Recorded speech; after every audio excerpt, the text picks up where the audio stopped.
आज का जो यह वीडियो है ना, आप सभी लोगों के लिए बहुत ही ज़्यादा खास और विशेष होने वाला है। मात्र एक लाल धागा आपको आंवले के पेड़ पर या आंवले के पौधे पर चुपचाप बांध करके आ जाना है। अगर आपके जीवन में कोई इच्छा है जो काफ़ी समय से पूरी नहीं हो रही है, किसी कार्य में देरी हो रही है, किसी चीज़ में सफलता हासिल करना चाहते हो, तो पूज्य गुरु जी ने कहा जहां जाओगे सफल होकर के वापस लौटोगे। मात्र एक छोटा सा उपाय कल के दिन जरूर करना है। देखिए, कल है रविवार का दिन और इस दिन पड़ रही है नवमी तिथि है ना, और जो भी नवमी तिथि आती है उस दिन इस उपाय को किया जाता है। पहला वाला जो उपाय है वह होगा लाल धागा जो आपको आंवले के पेड़ पर बांध करके आना है। पूरा उपाय सुनिए, किन लोगों को करना है। देखिए, अगर आपके किसी भी तरीके का कोई कार्य है ना जो पूरा नहीं हो रहा, अटक रहा है, तो उस कार्य की सिद्धि के लिए, चाहे वह आपके व्यापार का कार्य हो, चाहे वह आपकी नौकरी का कार्य हो, अगर कोई कोर्ट कचहरी का भी कार्य है, ध्यान से सुनिए, कोई कोर्ट कचहरी का भी कार्य है और उसकी सुनवाई होने वाली है, तो भी आपको यही उपाय करना है। साथ ही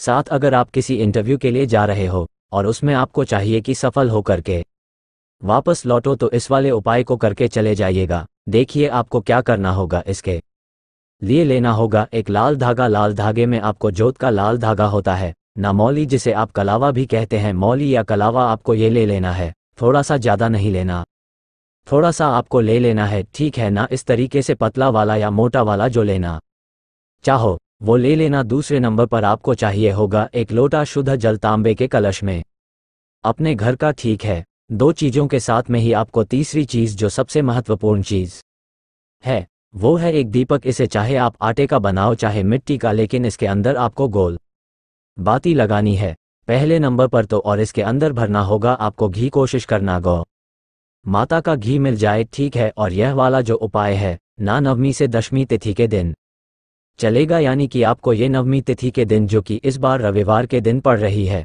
उस दिन आपको उपाय करना है। सुबह से लेकर शाम तक किसी भी समय पर इस एक दीपक को, मौली को और एक लोटा शुद्ध जल को लेकर के, अगर आपके घर में भी कोई आंवले का वृक्ष है, आंवले का पौधा है, वहां कर लीजिए। आपके आसपास कहीं पर भी हो, उस आंवले के पेड़ के नीचे पहुंच जाना, ठीक है। और एक जो दीपक आप लेकर के आए हो, पहले उस दीपक को यहां पर प्रज्वलित कर देना।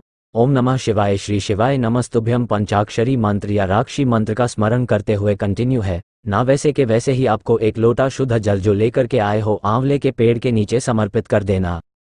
समर्पित कर देने के पश्चात जो आपने यहाँ पर मौली लिया है ना, इस मौली को अपना नाम और गोत्र बोलकर, ध्यान से सुनिए, अपना नाम और गोत्र बोल करके इस पेड़ की किसी भी टहनी पर आपको बांध करके आ जाना है। और बाकी की जो मौली बचे ना, वहीं तोड़ना नहीं है, लटकी हुई रख करके छोड़ करके आ जाना। किस दिन? नवमी तिथि के दिन। नवमी तिथि के दिन आप ये बांध करके आ जाओगे। फिर जब दशमी का दिन आएगा, यानी कि अगला दिन, तो अगले दिन आपको क्या करना है, वापस से एक दीपक आपको नया बनाना है ना, चाहे आटे का चाहे मिट्टी का, एक दूसरा दीपक लेना। उसके अंदर भी वापस आपको गोल बाती लगानी है और इसके अंदर भरना होगा गौ माता का घी। यह वाला दीपक लेकर के उसी पेड़ के नीचे आप वापस जाओगे। वापस जाकर के इस एक दीपक को आपको यहाँ पर प्रज्वलित कर देना है ना, जला देना है। अपनी कामना कह करके जिन कार्यों की सिद्धि आप चाहते हो, उन कार्यों की सिद्धि, सफलता प्राप्ति की कामना करके इस लाल धागे को यहाँ से आपको खोलना है। इसीलिए गांठें ऐसी लगाना कि वह वापस इजली खुल जाए और इसे निकाल करके अपने दाहिने हाथ की हथेली पर कुछ इस तरीके से बांध लेना, ठीक है। उसके बाद में आप जिस क्षेत्र में जाओगे, जिस कार्य के लिए जाओगे, चाहे कोर्ट कचहरी का कार्य हो चाहे इंटरव्यू का कार्य हो, सफल होकर के ही वापस लौटोगे। सफलता हमेशा आपके साथ रहेगी। पूज्य गुरु जी का बहुत अद्भुत और रचक उपाय है, जरूर कीजिएगा। बात करते हैं दूसरे वाले उपाय की। यह वाला भी जो उपाय है ये भी नवमी तिथि के दिन किया जाता है। जो नवमी तिथि आ जाए, किसी भी मास की आ जाए, चाहे कृष्ण पक्ष की चाहे शुक्ल पक्ष की, और इस बार की तो नवमी तिथि रविवार के दिन है, ठीक है ना। तब आपको क्या करना है कि अगर आपके परिवार में कोई भी व्यक्ति है जो बहुत ज़्यादा बीमार रहता है ना, उसके शरीर से बीमारियां खत्म होने का नाम नहीं ले रही है, कोई बच्चा है बार बार नज़र लग जाती है, खाना पाना नहीं हो पा रहा है, उसका कोई ना कोई बीमारी उसके साथ में हमेशा लगी हुई रहती है, तबीयत कभी उसकी सही नहीं रहती है, ठीक है। तो नवमी का सबसे अचूक उपाय नरसिंह भगवान का उपाय करना बिल्कुल मत भूलिए। अपने घर पर ही करना है। ध्यान से सुनिए, आपको क्या करना है, इस तरीके से आटे का दीपक बनाना है। कितना? मात्र एक आटे का दीपक बनाना। कौन सा दीपक दग बनाना है? ये जो चौमुखी दीपक होता है ना, इस तरीके का, ठीक है। तो चौमुखी दीपक आपको बनाना है। बना आप चाहे कैसा भी लो, कोई दिक्कत नहीं। आप ऐसा भी बना सकते हो, ऐसा भी बना सकते हो, ऐसा भी बना सकते हो, किसी भी तरीके का आपको एक दीपक बना लेना है। लेकिन उसके अंदर आपको लगानी है 4 बातियाँ, एक दूसरी बाती लंबी, तीसरी बाती लंबी, चौथी बाती लंबी, ठीक है ना।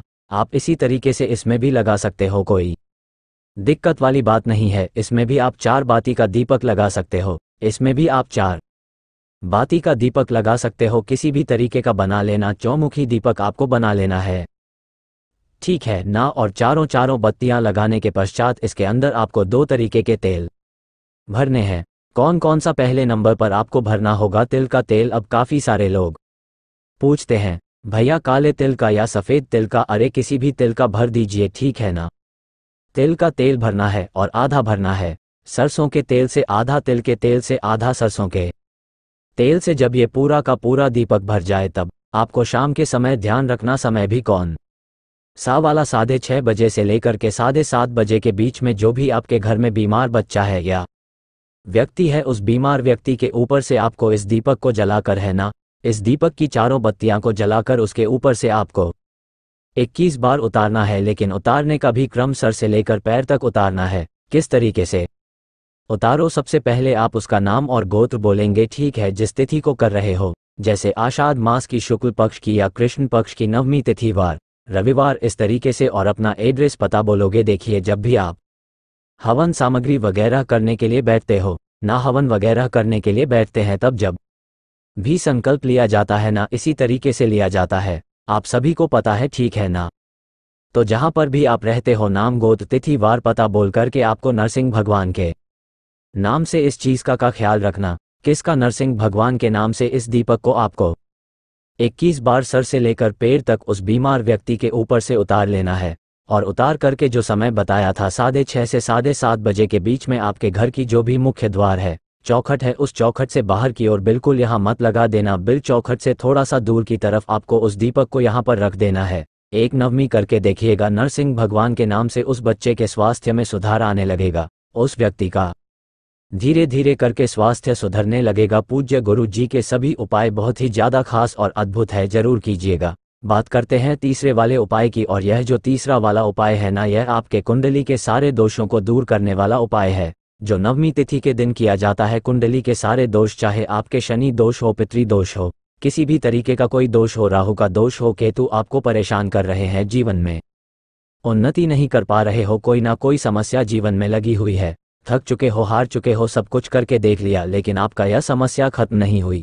आपने काफ़ी सारे पंडितों को बुला लिया, उन्होंने भी हवन वगैरह सब कुछ करके देख लिया, खूब पैसा भी बहा दिया। पूज्य गुरु जी हमेशा कहते हैं कि केवल मेरे भोले बाबा पर भरोसा रखिए, ये राहु केतु शनि कभी आपकी कुंडली के बीच में आड़े नहीं आएंगे। केवल एक लोटा शुद्ध जल आप लेना, अपने घर का एक लोटा शुद्ध जल अपने घर का लेना, और इसे लेकर के पहुंच जाना मेरे देव आदिदेव महादेव जी के मंदिर में, शिवलिंग के पास, उत्तर दिशा नॉर्थ डायरेक्शन की तरफ मुख करके खड़े हो जाना। चाहे सुबह जाओ चाहे शाम को जाओ, कोई दिक्कत नहीं है। हो सके तो इसके अंदर एक चुटकी काले तिल, अगर राहु केतु परेशान कर रहे हैं तो एक चुटकी काले तिल इसी कलश के अंदर डाल करके महादेव की शिवलिंग के पास में जाना, दोनों हाथों में इस लोटे को पकड़ना, पहले अपना नाम और गोत्र बोलना है और बाबा से विनती करके कि बाबा मेरी कुंडली में कुछ दोष हैं जो मेरे को उन्नति होने से रोक रहे हैं, कुछ भी सही नहीं चल रहा, जीवन में बहुत हताश हूँ, बाबा मेरी मदद कीजिए, जैसी कामना करनी है वैसी कामना करना। और इस संपूर्ण काले तिल के जल को शिवलिंग पर समर्पित करना। समर्पित करके जो भी जल जलाधारी से बहता बहता नीचे की तरफ आए, उसी जल के छींटे अपने ऊपर मारना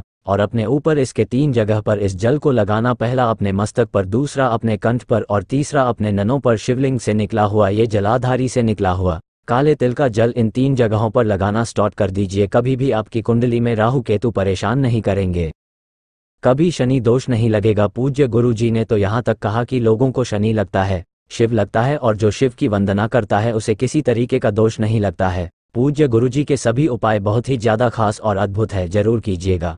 वीडियो पसंद आए तो लाइक जरूर करना, चैनल को सब्सक्राइब जरूर कीजिएगा।